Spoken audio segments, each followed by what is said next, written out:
Alhamdulillah Rabbil Alamin. Salatu wassalamu ala Rasulil Kareem wa ala alihi wa sahbihi ajma'in wa ba'd. Respected Chairman and Founder of Wisdom Institutions, from Asruddin Sahab, respected teachers, headmisters, principal, and my dear students.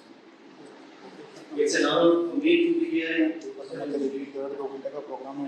can see the board and response from the students of both school and the college. I welcome you all to this session.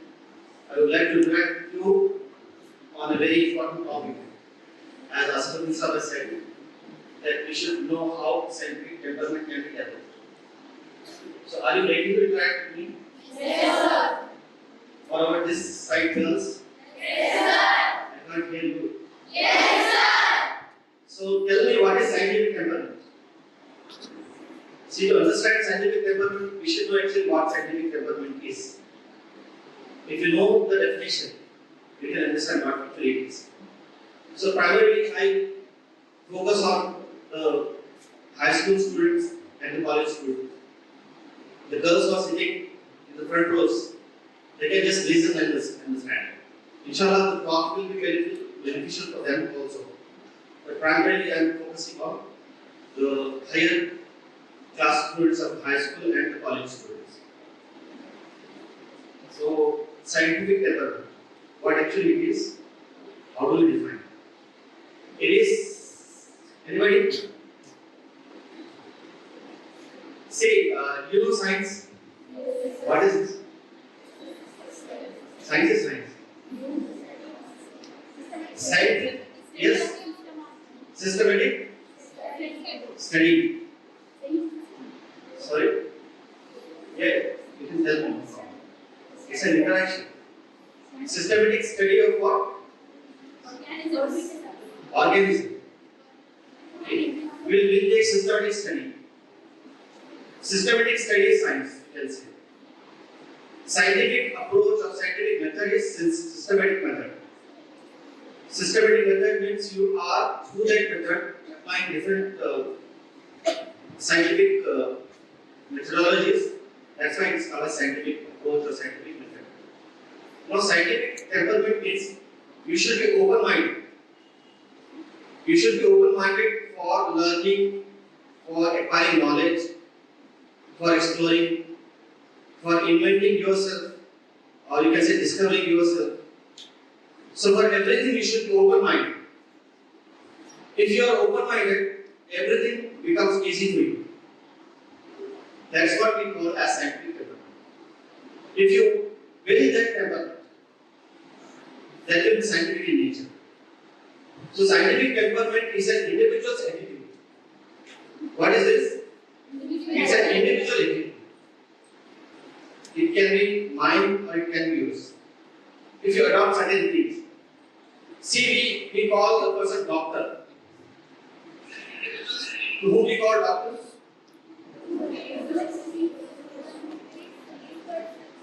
We are not calling an engineer a doctor. We are not calling a tailor engineer. So for everyone we have specific definitions and titles. And those titles are being given according to their performance, according to their function. Clear? What is a doctor? Who wears a white apron and hangs a stethoscope and gives injection? No. Then who is a doctor? You know that. Who is an engineer? You know that. Who is a scientist? Inshallah, today's session, I will make you all the scientists. Time being, inshallah. See, the process you adopt makes you a different person. A tailor is called tailor because he has adopted a particular process. A doctor is called doctor because he has adopted a particular process or methodology, you can say. For a scientist should have scientific temperament. Without a scientific temperament, he can't be a scientist. Temperament means मिजाज. मिजाज. आपकी सोच, आपके ख्यालात, आपकी फिक्र. अगर आप इसको समझ करें, that's what we call as temperament.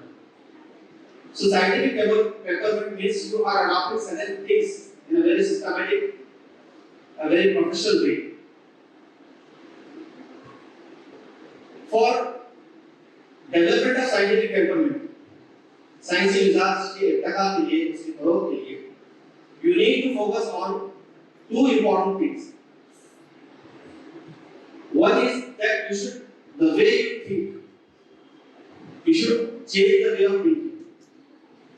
And second one, you should change the way of you act.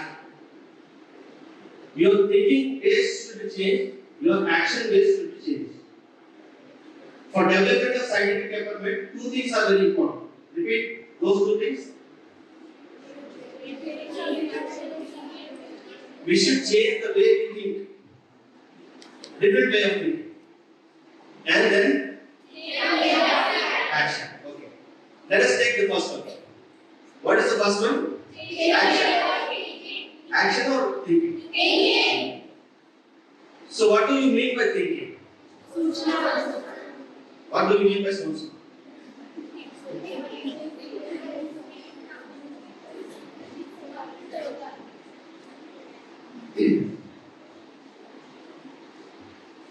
See, I'll take one small test. Anybody can stand up. Anybody. Very good. What's your name? Done. No. Now tell me, what is there on the table? Hey, no.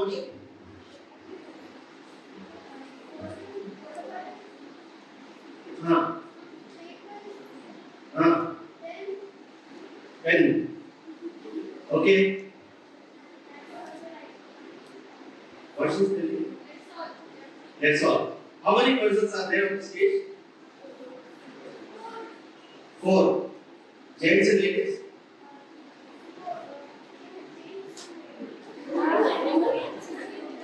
Sit down. Very good. Give up.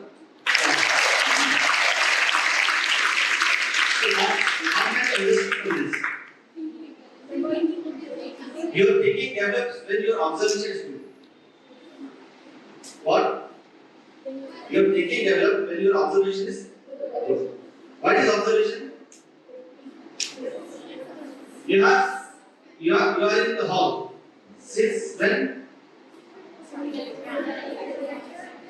20-30 minutes. So you are looking at this table for 20-30 minutes, and you are not in a position to tell what are the things on the table. Why this? Why this? Your observation is not up to the mark. You have seen, but you have not observed. Observation involves 3 things. What are those 3 things? One is seeing. Everybody is seeing the table. Second one, evaluating. Here. And then third one, concluding. Seeing, evaluating, and then concluding. So if you combine these 3 things, that becomes your observation. The Almighty Allah has given us eyes. Why? To see or observe. In the Quran, the Almighty Allah says, observe. He makes use of words like Ra, means to see and contemplate. Nazara.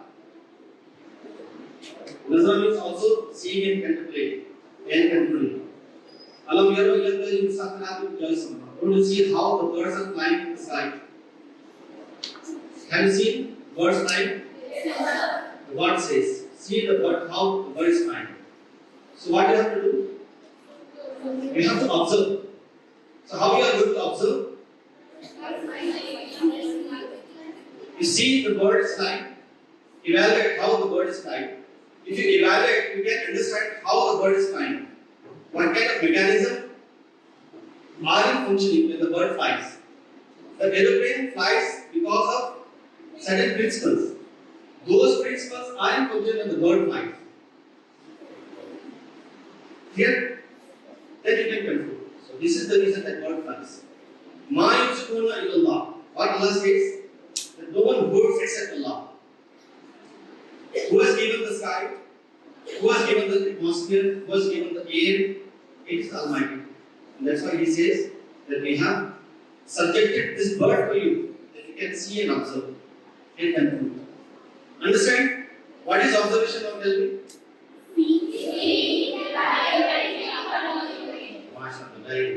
Now, based on that, you can think. So there are many ways of thinking. Do you know how many types of thinking are there?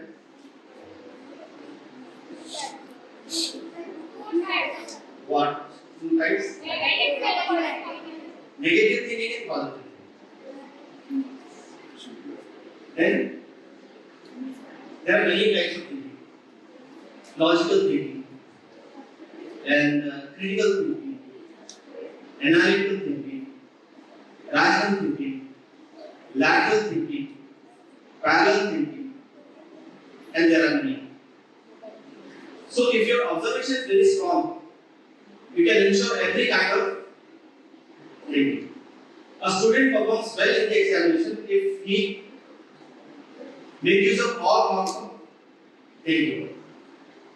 I'll give an example. See, if you have mobile and mobile is not working, tell me what to do.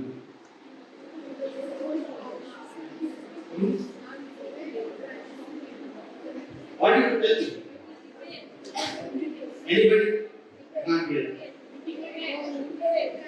Repair. Before repairing, what do you do? You will see the running the mobile, you see the battery, you see the charger, and you see the currency, everything.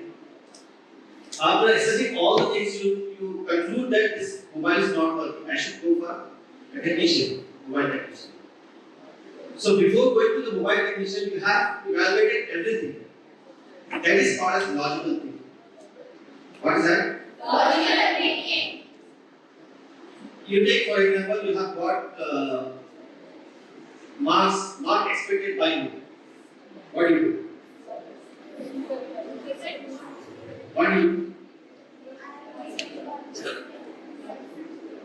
You have got marks not according to your target, not according to your understanding. What do you do? You check what is right and what is wrong. Very good. Then you calculate it. Then you resolve that I will do better next time. This process is called analytical thinking.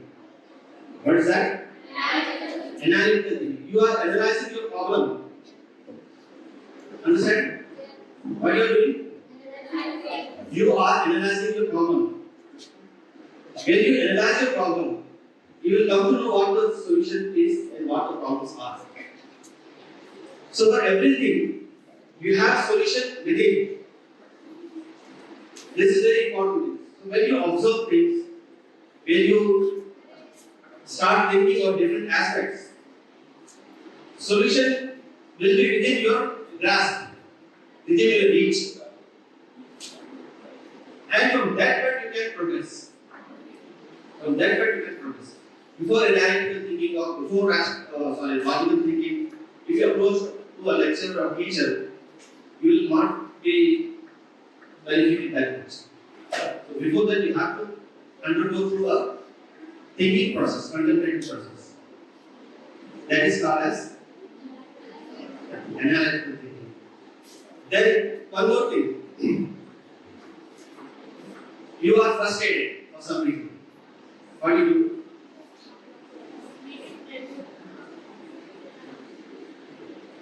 You are frustrated or you are happy. What do you do? Why you are happy? Good. They are not doing anything great. See, tell me. Concentration is gone.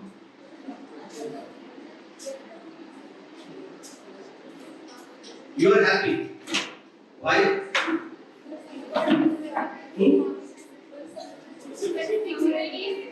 You are happy. Why? If someone asks you why you are happy, you tell some reasons. Before telling reasons, you just think. That is rational. You suggest that these are the reasons because of which I am happy. Last one, I would like to tell you, last one. You have got some information that you are getting mobile for 100 rupees. What do you do?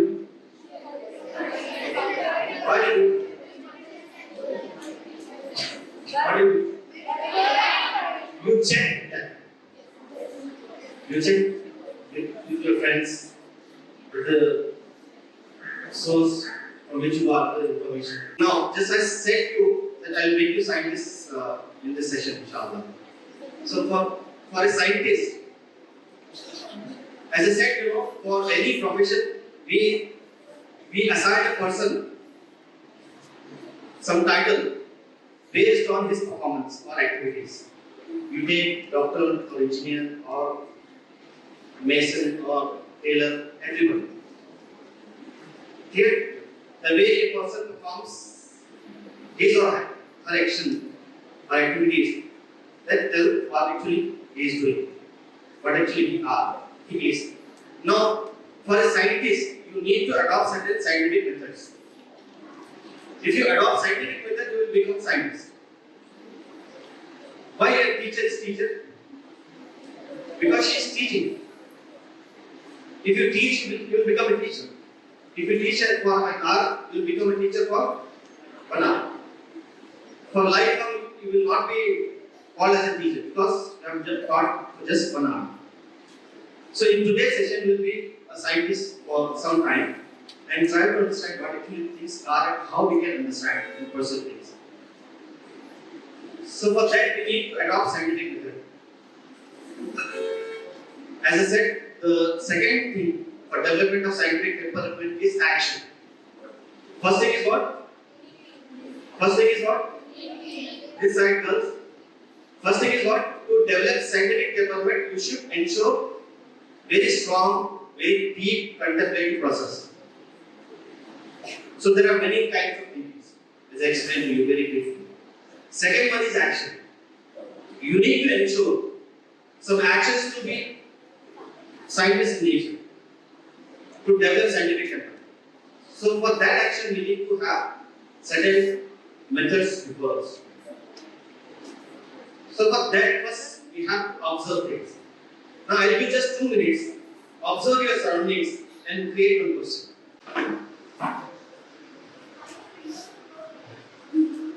Why the windows are closed? Why the window is open here?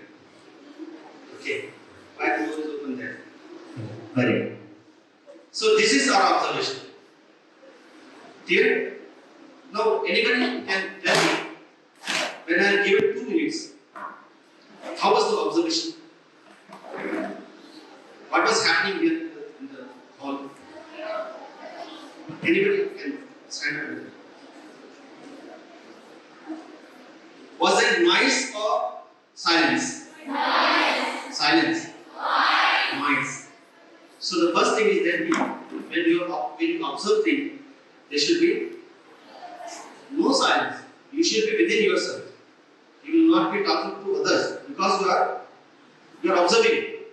Observing involves 3 things, as I said. What are those 3 things?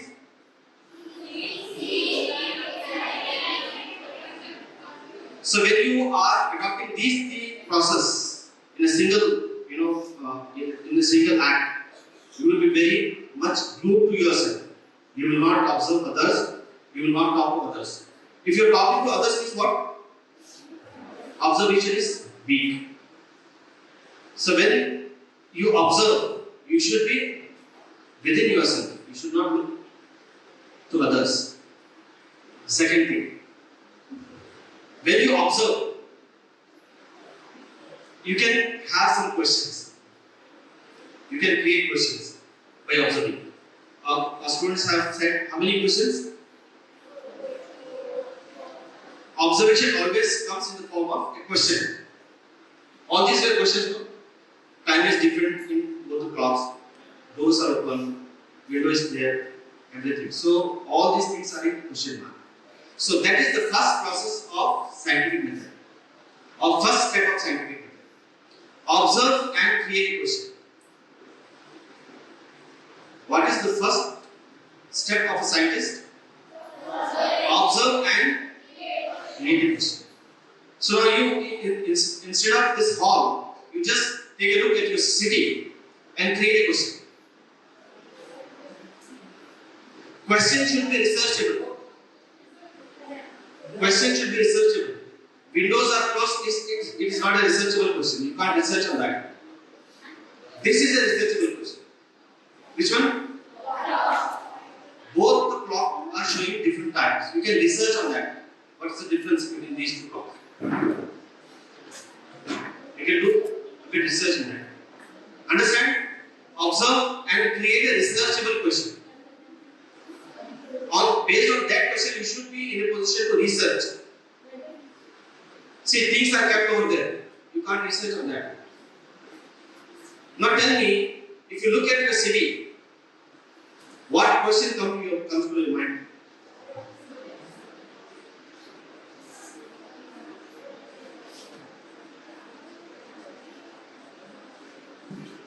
Is whether water is safe? For example, this is a question and researchable question. Clear? For a scientist, the very first method is to have observation and then create question. Clear? Both things are clear? If you are not understanding anything, you can ask me, you can question. What are the two steps?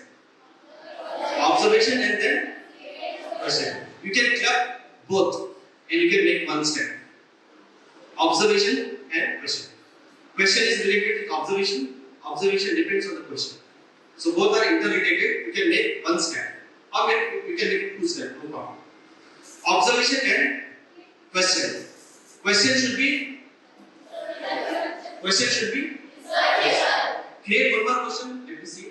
Look at your city and create one researchable question. Very good. Why the soil of Bidar is red? This is a question, researchable question. You can research on that. Similarly, you can create another question.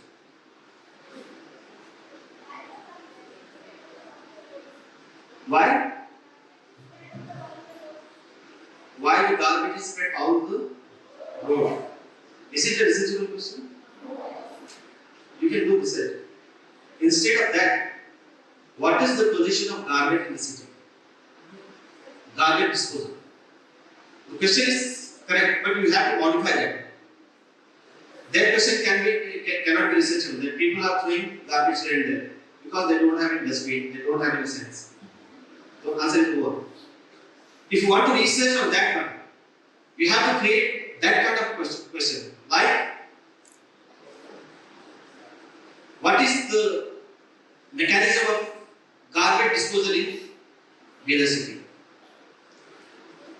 And based on this question, you can do research. You can select different areas and go to those areas and see what is the position of garbage over there, and just write it down, your observation.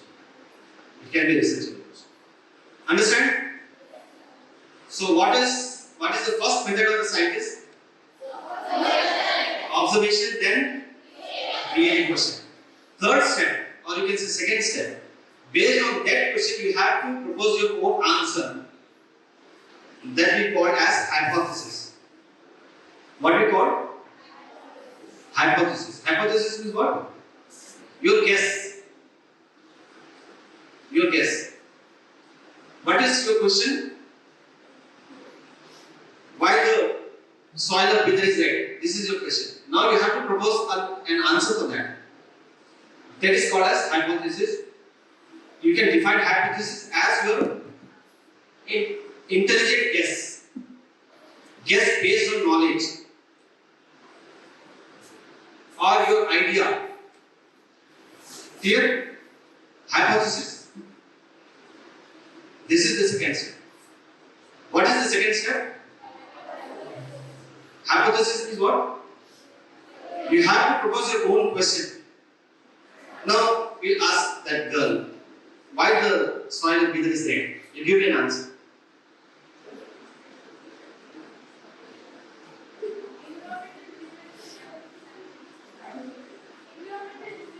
Sorry? Environmental difference. Very good. That is her guess. What is she saying?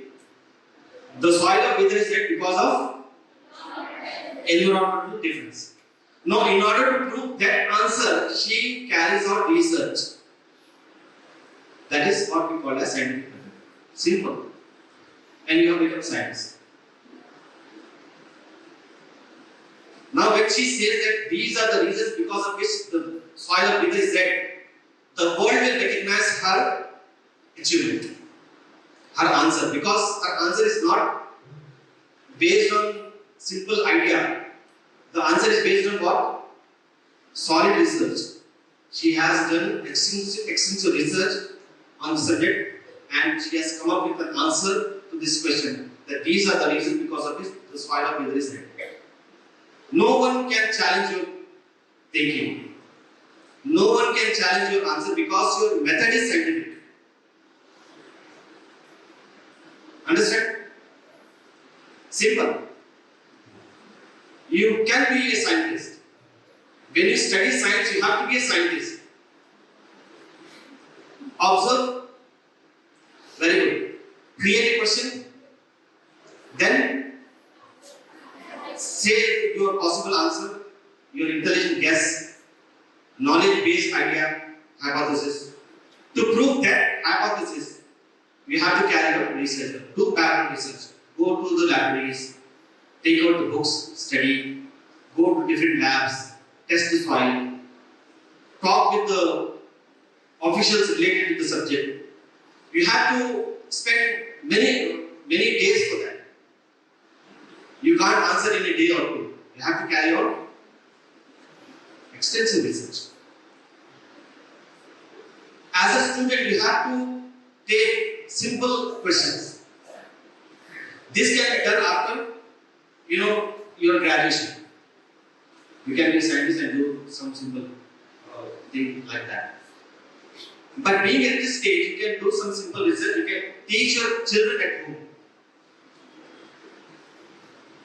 So I have many questions. I will forward it to your chairman.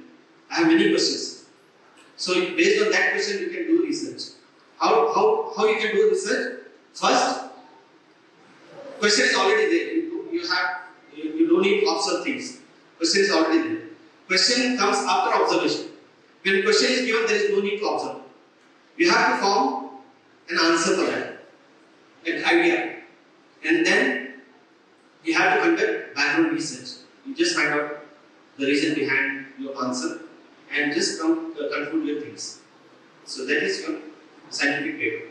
Now I will give simple experiments. You can do at your home and can be a scientist. See, you take balloon. Have you seen balloon? How it is? Structure of balloon? Square or rectangle or?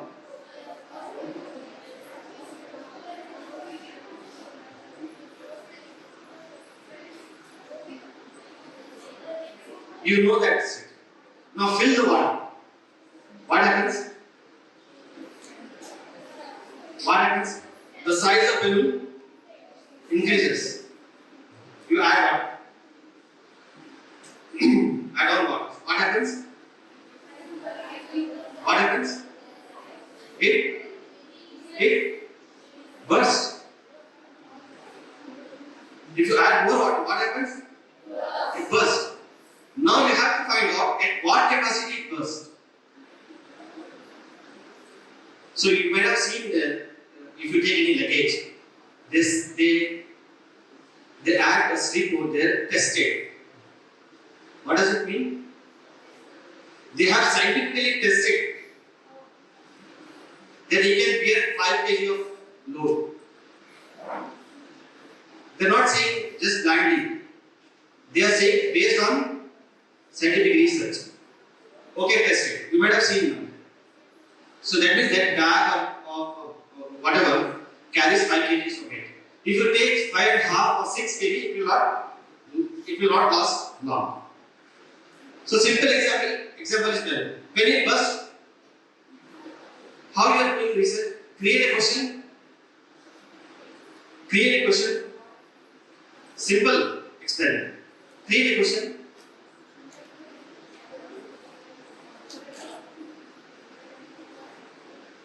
The thing is, if you add water to the balloon, if you add more water, it bursts.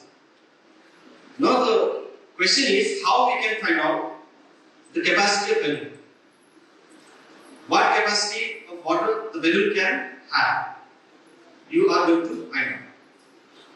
So question, सवाल क्या हो सकता है? उर्दू में बोल सकते हैं. The problem is we are studying English, but we live in a home where we talk in Urdu. We generate ideas in Urdu, but we have been compelled to write everything in English. That's the problem we have. Anyways, now create a question, a simple question. At what capacity the balloon bursts? At what capacity of water or what quantity of water the balloon bursts? Your intelligent answer? Look at me. Your intelligent answer? If I add 1 liter of water, it will burst. So that is your conclusion. So to prove that you are right,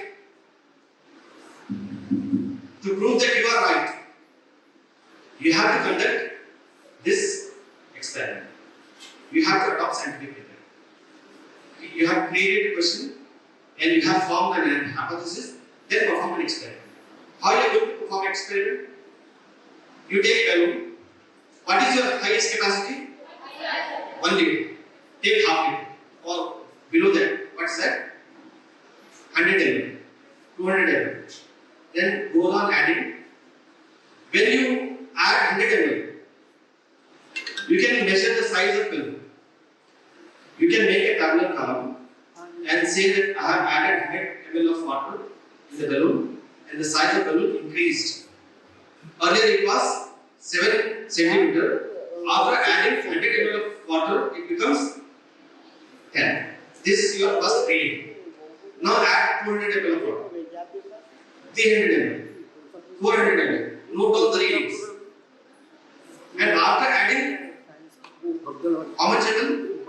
Liter. If you add that much of water, it bursts. So you can prove scientifically. You can take the photographs. After adding 100 ml, after adding 200 ml, you can take photographs. You can add everything there. If anyone comes to you and asks, you are saying that if I add 1 liter of water to the balloon, it bursts. So you prove me. So you can show everything. That I have added 100 ml, the size of the balloon increased to this way, this way, this way, this way, and this is my conclusion. So nobody can challenge your observation. Nobody can challenge your outcome. So this is what we call as scientific method. And this is how you can be a scientist. So there are many experiments. For example, you take egg. It's a bit expensive. You have to take permission from your parents first. You take egg. From what height? If the egg is dropped from a particular height, it breaks. So you have to measure that height. Any idea? If I drop egg from how much feet it bursts or breaks? 5 feet. 5 feet. If I drop egg from 5 feet, it bursts. Is it or not? Is it correct or not? Correct or not? So you have to prove this scientifically. So you have to drop egg from 1 feet. Then increase the height. second 2 feet, 3 feet, 4 feet. Take the photograph of photograph. Show it to the world that if an egg is dropped from 5 feet, it breaks. Likewise, there are many examples, many questions. So I have framed few questions which I will give to Asisam. They will forward to you. If you want, you can do experiment on that. It will increase your thinking capacity, observing capacity. Before concluding, I would like to take one pledge from you. Are you ready? Yes. See, it's a very great pleasure. It's a great pledge in you. Are you ready? Yes. So, but before that, you have to answer one question. How many? Yes, I'm concluding. How many Nobel Prize winners are there in the world? There are many. There is only one person who won 2 Nobel Prizes. If you take the history of Nobel Prize, you will find only one person who has taken 2 Nobel Prizes. Name that person. APJ Abdul Kalam, no. Sarojini Naidu, no. Marie Curie, stand up. Who won 2 Nobel Prizes? Marie Curie. Marie Curie, men or women? Marie Curie is male or female? So I am expecting that from Wisdom College, inshallah, you will win Nobel Prize in the field of science. Are you ready? Are you ready? See, only one lady has won 2 Nobel Prizes. The history of Nobel Prize says. And it's a fact that after Sir C.V. Raman, no one has won Nobel Prize from India in the field of science. And 90 years have passed, more than 90 years. So it is our responsibility to get one Nobel Prize for India in the field of science. And I am expecting that the students from Wisdom College will get the privilege to have an honor of getting Nobel Prize, inshallah. So thank you very much for inviting me here. Very nice to be here and talking to you on a very, very dry and hard subject and scientific temperament. But I hope that you have understood the spirit of scientific temperament, and I hope that you will, inshallah, focus on the things that have been explained here. I congratulate you for getting admission in the Wisdom College, and we have seen that over the years the institution has progressed a lot. The institution has produced doctors, engineers, and more than that, pass those who have memorized the Quran. I think this is the outstanding contribution to the society, and congratulate the organizers of the institution heads for ensuring this kind of achievement. See, the city of Bidar is known for education. Earlier we had World University. You are familiar with that. So I think the legacy will be revived, inshallah, through these institutions. Inshallah. Assalamu alaikum.